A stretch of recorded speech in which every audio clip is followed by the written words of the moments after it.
The second comparison test that we'll learn in addition to the direct comparison test is called the limit comparison test. In some cases, the limit comparison test can be a little more user-friendly than the direct comparison test, for which that initial inequality can sometimes be difficult to establish. In the limit comparison test, let's assume that the series A sub k is the series in question, and let's suppose that the series B sub k is a known series that we're going to be comparing it to. Not only the details of the series, but its behavior, whether it converges or diverges. Then I'm going to find the limit of this ratio A sub k over B sub k as k approaches infinity.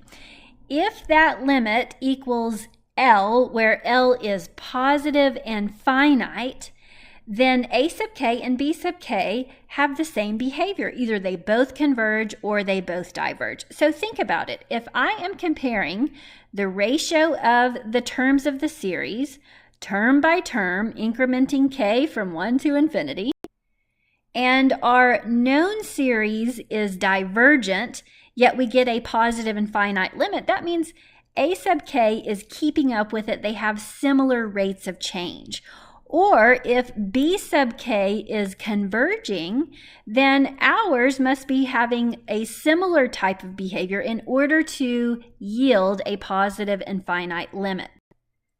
So if the limit of the ratio of terms is positive and finite, then the conclusion is that our two series have the same behavior. If we know the behavior of B sub k, then the series A sub k will do the same thing. Let's look at some other possible scenarios we might run into. If the limit is 0, so let's look at it and assume this limit is 0, and let's suppose that B sub k converges. Well, if A sub k was a divergent series and we're comparing it to a convergent series on the bottom, think you've got some control over that denominator, it's limited, it's converging. Well, it's not possible that A sub k, if it were a divergent series, could yield a limit of 0. So if B sub k converges, then A sub k also converges. So at this point, the two possibilities are L is positive and finite, or L is equal to 0. The other possibility is that L is infinity. We have an infinite limit. Now, if the limit is infinity, and we know that the known series in the denominator is divergent, and our limit is infinity, then if A sub k were a convergent series, this limit would be 0. But because it's infinity, we know that A sub k is keeping up with B sub k term by term, so it is also a divergent series. So the series A sub k diverges. It's really helpful to reason through those possibilities and think about why we're making these conclusions. That'll simply help you to remember the details of the test a bit better. So let's try our limit comparison test on example 1. The sum from n equals 1 to infinity of 5 over 4 to the nth power plus 1. Notice this is very similar to the series sum from n equals 1 to infinity of 5 over 4 to the nth power. Now, you might recognize this if we manipulate it a bit. Let's factor out that constant and write it as the series from the sum from 1 to infinity of 1 over 4 to the nth power. Then it's very easy to recognize this is a geometric series. Because r, the common ratio, is less than 1, we know that this is a convergent geometric series. So let's set up our limit comparison test. We're going to find the limit as n goes to infinity of the series in question divided by the one we're comparing it to. And I'm going to write it as 5 over 4 to the nth just for ease of manipulation. Now notice we are dividing by a fraction. That's the same thing as multiplying by a reciprocal. So I'm going to write this as times 4 to the nth power over 5. Very easily we can see here that the 5's cancel, and the remaining terms would have the indeterminate form infinity over infinity. You know where I'm going, right? Let's apply L'Hopital's rule. So we have the limit as n approaches infinity. Let's find the derivative of the numerator. We make a copy of the exponential times natural log of the base, and notice we're going to get exactly the same thing in the denominator. So we have the limit essentially of 1, which equals 1. This is positive and finite.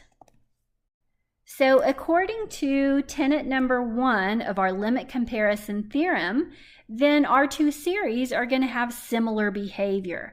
We know that the series we compared it to is convergent, therefore we can conclude that this one is also convergent. So let me sneak in my conclusion here. I'm going to write small. The given series converges by limit comparison test with a convergent geometric series. So that's not so bad. It's really straightforward. You're going to get a lot of good practice evaluating limits. Let's try example B. We have the sum from k equals 1 to infinity of k over k plus 1 times 2 to the k minus 1. Now there's a lot of details here, but if we can really zero in on that denominator, we may choose to compare this to the sum from k equals 1 to infinity of 1 over 2 to the k. That would be a convenient series to use because, notice, since r is less than 1, this is a convergent geometric series. So let's give it a try. Let's go ahead and set up our limit. We'll find the limit as k approaches infinity of the given series k over k plus 1 times 2 to the k minus 1 divided by what we've chosen to compare it to, 1 over 2 to the k. Again, let's invert the fraction in the bottom and multiply. So we have k over k plus 1 2 to the k minus 1 times 2 to the k over 1. Now notice we're dividing like bases here. When we divide like bases, we can subtract the exponents. If I take the numerator exponent minus the denominator exponent, I'm going to end up with 2 to the first power left over. So we have the limit as n goes to infinity of 2k over k plus 1. This is in the indeterminate form infinity over infinity. So apply L'Hopital's rule, or you can observe the degree of the top is equal to the degree of the bottom. So the shortcut is the limit is the ratio of leading coefficients. So the limit here is 2. What we're looking for is this limit positive and is it finite? And yes, it is. So according to the limit comparison test, our two series will have similar behavior. So we can conclude the given series converges by limit comparison test with a convergent geometric series. Gotta love the geometric series. The sum from n equals 1 to infinity of cosine squared of n over 3 to the nth plus 2. This is similar to the sum from n equals 1 to infinity of 1 over 3 to the nth power. Because r here is less than 1, this is a convergent geometric series. Now, if I proceed with the limit comparison test, I will need to evaluate the limit of the given series divided by this known series. Even with L'Hopital's rule, that's not going to be a very easy limit to calculate. So let's opt for direct comparison. Because we know that this numerator is bounded, remember the value of cosine ranges between -1 and 1. So cosine squared will range between 0 and 1. Because that numerator is bounded, the inequality we need to establish for direct comparison may not be so bad.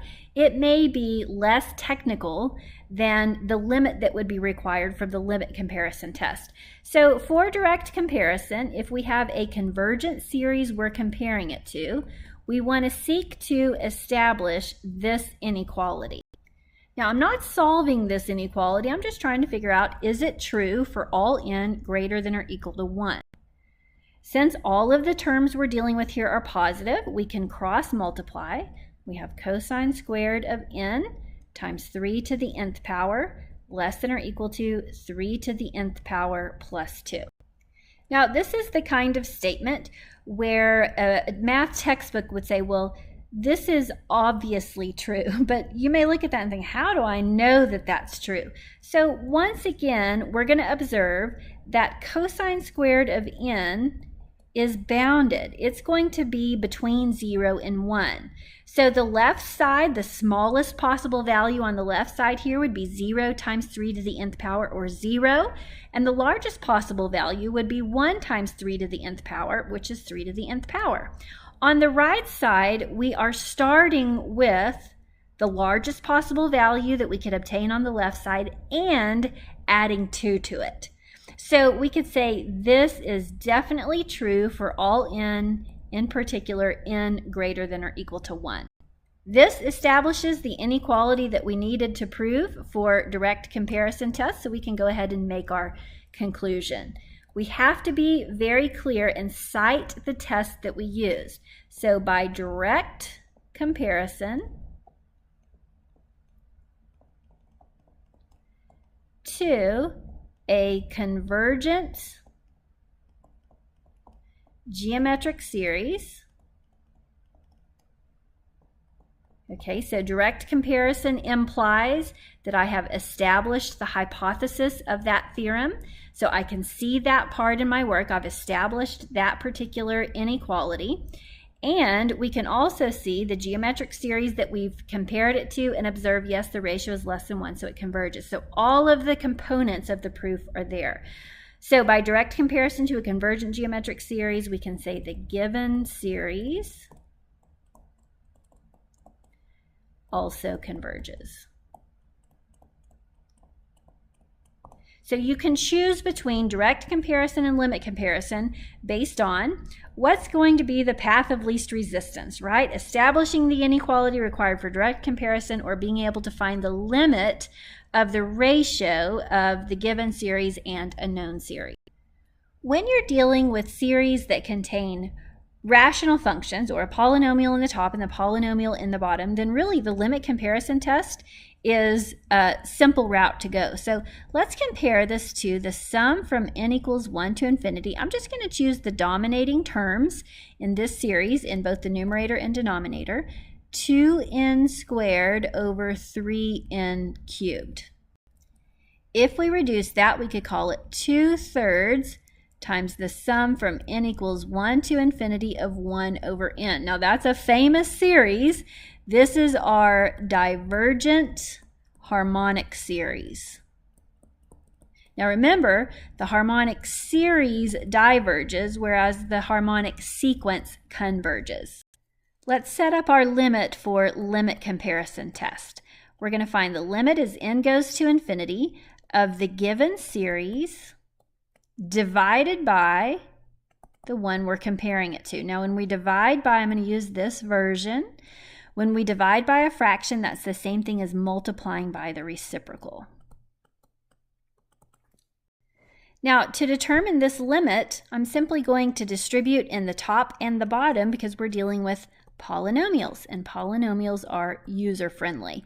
So we could write this as 6n to the 5th power plus 15n cubed divided by 6n to the 5th power minus 8n cubed. Because the degree of the top is equal to the degree of the bottom, the limit is equal to the ratio of leading coefficients. That's really handy at this point because if I had to apply L'Hopital's rule, I'd have to do it 5 times over taking derivatives until I obtained a constant. So the limit is 6 over 6, that reduces to 1. As far as the requirements of the limit comparison test go, I'm looking to see, is this positive and finite? And it is. When it's positive and finite, that means that the given series will have a similar behavior to the one we compared it to. So we can go ahead and make our conclusion the given series diverges by limit comparison test with the divergent harmonic series. Oh boy, look at example E. Doesn't that one look fun? Though this series appears complicated at first, determining what we compare it to is really not too difficult. Like we did with our polynomial, I'm simply going to consider the ratio of the leading terms. So we'll compare this to the sum from n equals 1 to infinity of the fourth root of n cubed divided by the fourth root of n to the fourth. When we simplify, we can see that this is the sum from n equals 1 to infinity of n cubed over n to the fourth raised to the 1/4 power. Or even simpler, if I reduce the base here, we have 1 over n to the 1/4 power. Notice this is a p-series. If you want to make it match the pattern exactly, 1 to the 1/4 is 1. We have n to the 1/4 here. So this is a p-series. P is equal to 1/4, which is less than 1. So this is a divergent p-series. So let's see how this compares to the given series. We want to find the limit as n goes to infinity of the given series. Now I'm going to start converting those radicals to rational exponents. I'm going to rewrite that numerator as the base raised to the 1/4 power, and the same thing for the denominator, n to the 4th minus 4n squared plus 1, also to the 1/4. We're dividing by this term, and if we divide by the fraction, that's the same thing as multiplying by the reciprocal. Observe in the numerator, I'm going to scoot down here so I'll have some room. In the numerator, we have a product where each product has the same, or each factor in the product has the same power. So what we can do is rewrite it like so. I'm going to find that product and raise the entire product to the 1/4 power. That's legal because oftentimes we don't apply the rule in this order. If we saw this, we would say, okay, product to a power, each factor gets that power. We're just applying that rule of exponents in reverse. So this gives us the limit as n goes to infinity, multiplying the n or distributing the n here. We have n to the 4th plus 8n squared. Now, that's going to have a power of 1/4, and we have that same power in the denominator. So we could combine those under a single outside exponent. We have the limit as n goes to infinity of the polynomial n to the 4th plus 8n squared divided by n to the 4th minus 4n squared plus 1, all raised to the 1/4 power.